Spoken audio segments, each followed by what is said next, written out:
جی دوستو، جب ریاستوں کو قوموں کو کوئی مشکل درپیش آ جاتی ہے تو میچور جو ریاستیں ہوتی ہیں وہ کوآرڈینیٹڈ طریقے سے چلتی ہیں.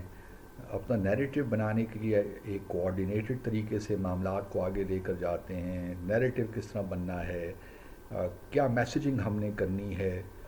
لیکن مجھے بڑے افسوس کے ساتھ کہنا پڑتا ہے کہ پاکستان میں تو ہر کوئی یہاں پہ اب چودھری بن گیا ہے پہلگام کے واقعوں کو لے کر. جس کا جی آتا ہے وہ پریس کانفرنس کر لیتا ہے. کچھ ہم اپنے جو ہے ایڈورسری بھارت سے ہی سیکھ لیں.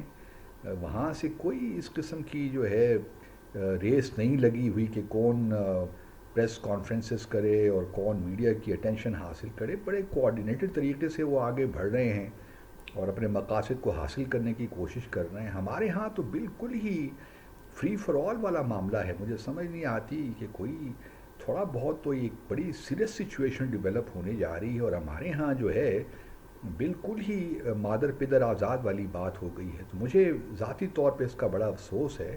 کم از کم اس مشکل حالت میں جب ہم یقینی طور پہ بھارت کا ایک کوئی نہ کوئی ایکشن ہوگا ہم وہ فیس کرنے جا رہے ہیں، تو اس وقت ضرورت اس سمر کی ہے کہ ہماری ہر بات جو ہم بات منہ سے نکالیں، جو لفظ منہ سے نکالیں، بڑی احتیاط کریں. اور ہر جو ہے کسی کو یہ اجازت بھی نہیں ہونی چاہیے کہ جس کا جی آئے پریس کانفرنس کر لے اور بولنا شروع کر دے. کیونکہ میں تو دیکھیے پہلے دن سے یہی کہہ رہا ہوں کہ جو ہم نے پہلی پریس کانفرنس بھی کی نیشنل سیکیورٹی کمیٹی کے بعد، اس کی بھی کوئی ضرورت نہیں تھی کہ اتنی ایک سارے منسٹرز وہاں بیٹھ جائیں. پھر جس طریقے سے ہمارے ڈیفنس منسٹر نے انٹرویوز دینا شروع کیے، ان کے اگر آپ دیکھیے باڈی لینگویج ٹھیک نہیں. خاص طور پہ جو اسکائی نیوز کو انہوں نے انٹرویو دیا، اس میں it left much to be desired in my view. کبھی بالوں کو ٹھیک کر رہے ہیں، کبھی ادھر کھجائی کر رہے ہیں، کبھی یہ کر رہے ہیں، اور پھر جو ہے رسپانسز بھی کیلکولیٹڈ میجرڈ نہیں. تو میں تو بڑے مجھے افسوس ہو رہا ہے اس ساری سچویشن پہ. اتنی سیریس سچویشن ڈیولپ ہو رہی ہے جس کا آپ اندازہ نہیں لگا سکتے. اور ہم ہیں کہ ابھی تک جو ہے ایک لحاظ سے جو ہمارے جو منسٹرز ہیں، میں کیا ان کے بارے میں کہوں. اب دیکھیے نا، کل حنیف عباسی صاحب جن کا کوئی تعلق نہیں ہے فورن پالیسی ایشو سے، وہ ریلویز کے منسٹر ہیں، انہوں نے بھی ایک سولو کانفرنس کر ڈالی اور خواہ خواہ کی اپنی جو پروجیکشن لے ڈالی. کیا ضرورت تھی اس پریس کانفرنس کی؟ کس سے اجازت لے کر انہوں نے یہ پریس کانفرنس کیا؟ آیا پرائم منسٹر سے انہوں نے پوچھا تھا؟ میرا نہیں خیال کہ انہوں نے پوچھا ہوگا. کیا فورن آفس کو کنسلٹ کیا تھا؟ میرا نہیں خیال انہوں نے کنسلٹ کیا ہوگا. اور اگر وہ کنسلٹ کرنے کے باوجود اور اگر انہوں نے پرائم منسٹر سے پوچھا اور پرائم منسٹر نے ان کو اجازت دی، تو پھر معذرت کے ساتھ پرائم منسٹر کو ہی پھر علم نہیں ہے کہ اس قسم کی جو کرائسس سچویشن ہوتی ہے اس کو کیسے ہینڈل کیا جاتا ہے. تو میں I was really very disturbed کہ میں نے جب ان کی یہ پریس کانفرنس دیکھی اور سنی. تو اس خدارہ میں آپ کے آگے ہاتھ جوڑتا ہوں، یہ ایک سیریس سچویشن ہے، اس کو مذاق میں مت لیجیے.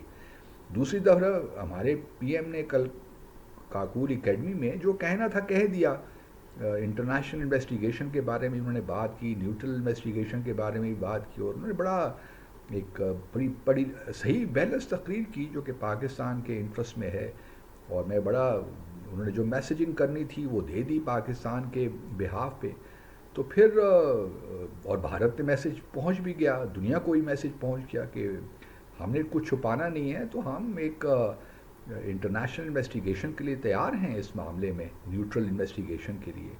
تو لیکن اس کے بعد کل پھر میں نے دیکھا کہ منسٹر جو ہمارے انٹیریئر منسٹر ہیں محسن نقوی صاحب، وہ میدان میں آ گئے. اور بالکل ان کی جو باتیں تھیں، کیا وہ کہنا چاہتے تھے سمجھ میں نہیں آتا. وہ انہوں نے انگریزی میں باتیں کہیں اور ساتھ میں یہاں تک بھی کہہ دیا، یہ امپلائی کیا کہ انڈین اٹیک، جس نے مطلب یہ ہے کہ جو اس کا جو میں نکالوں لب لباب، تو انڈیا میں جو اٹیک ہوا ہے ٹیررزم کا، تو یہ کوئی کرنے کی بات نہیں. جموں اور کشمیر انڈیا کا حصہ نہیں ہے. اگر آپ نے کہنا ہی تھا تو آپ کہتے کہ جو اٹیک ہوا Indian occupied Jammu and Kashmir میں، جو آپ کی آفیشیل لائن ہے. لیکن انہوں نے بھی شاید کوئی اجازت نہیں لی یا کنسلٹ ہی نہیں کیا فورن آفس کو. فورن آفس ہی بیچارہ کیا کرے.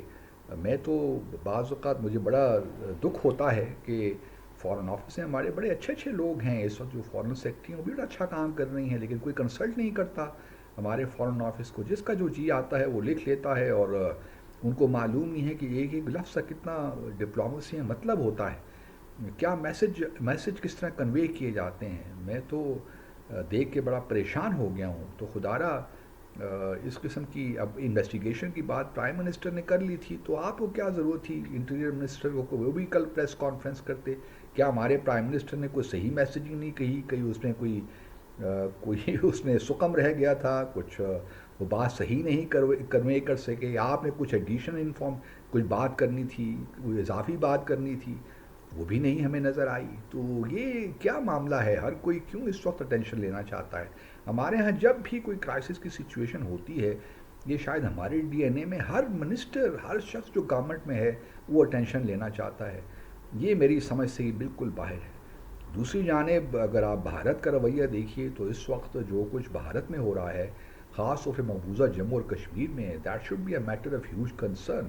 جس طریقے سے Indian government has gone berserk, gone bonkers as a matter of fact, کہ وہ وہاں پہ عام معصوم لوگوں کے گھر پر ڈیمالش کر رہے ہیں، اس بنیاد پہ کہ جی یہ سارے ٹیررسٹ ہیں۔ بھئی آپ کے پاس کیا ثبوت ہے؟ کوئی آپ نے کارروائی کی ہے؟ کوئی صرف سسپیشن کی بنیاد پہ آپ لوگوں کے گھروں کو برباد کر رہے ہیں۔ تو اس لیے پاکستان کو بولنا چاہیے کہ اسٹرانگ پوزیشن لینی چاہیے کہ یہ ایکسٹرا جوڈیشل جو ڈیمولیشن ہو رہی ہے گھروں کی، یہ کس بنیاد پہ ہو رہی ہے۔ لیکن مجھے افسوس کے ساتھ کہنا پڑتا ہے کہ ہماری طرف سے ان معاملات میں آواز نہیں اٹھ رہی۔ ہم نے شاید تسلیم ہی کر لیا ہے کہ جموں اور کشمیر جو ہے مقبوضہ وہ ان کا حصہ ہے۔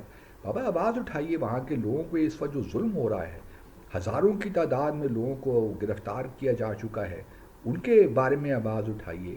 کوئی ہمیں اپولوجیٹک ہونے کی ضرورت نہیں ہے۔ خدا را ان لوگوں کے لیے آواز اٹھائیے جن کے گھر برباد ہو رہے ہیں۔ یہ ہمارے اپنے لوگ ہیں جموں اور کشمیر کے، ان کی فصلوں کو برباد کیا جا رہا ہے، ان کے کیا کیا نہیں کیا جا رہا ان کے ساتھ۔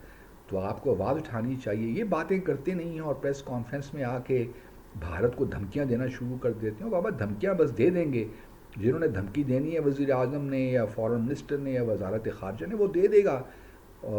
تو میں تو سمجھنے سے قاصر ہوں کہ کیا یہ ہو رہا ہے۔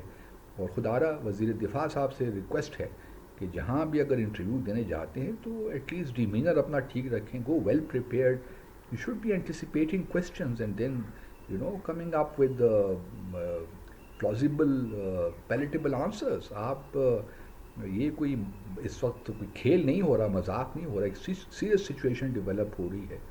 اور میں امید کرتا ہوں کہ فارن آفس بھی کچھ کنسلٹیشن کا پروسیس شروع کرے گا تاکہ چیزوں کو صحیح گائیڈنس ایشو کرے گا، گائیڈ لائنس ایشو کرے گا، تاکہ ہمارے جو منسٹرز بہکی بہکی باتیں انہوں نے کرنا شروع کر دیں، یہ تو خدا را ان سے ہماری جان چھڑائیے۔ Thank you very much.